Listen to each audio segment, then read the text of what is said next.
Հարգելի գործընկերներ, քվեարկության արդյունքները ներկայացնելու համար ձայնը տրվում է հաշվիչ հանձնախմբի նախագահ տիկին Լիլիթ Մինասյանին։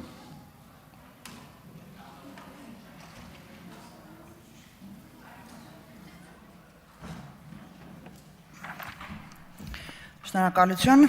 Ազգային ժողովի նախագահի պաշտոնում ընտրվելու համար առաջարկվել է Ռուբեն Ռուբինյանի թեկնածությունը։ Ազգային ժողովի 105 падգամավորներից քվեարկությանը մասնակցել են 91-ը։ Քվեատուփում արկա էր 91 քվեաթերթիկ, որոնցից անվավեր է ճանաչվել 0-ն։ Ձայները բաշխվել են հետևյալ կերպ.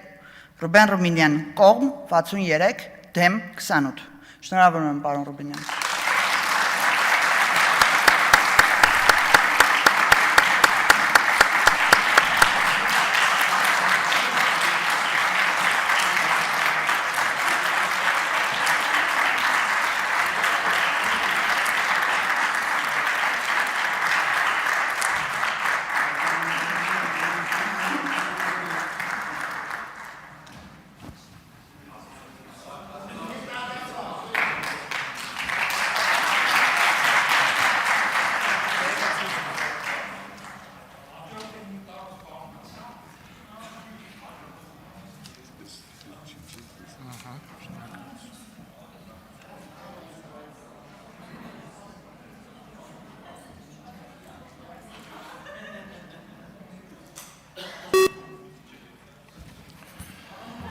Մեծարգո պարոն Հասանով,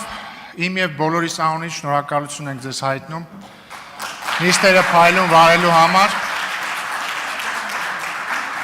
Հարգելի գործընկերներ, կրկին շնորհակալություն եմ հայտնում իմ թեկնածությունն առաջադրելու և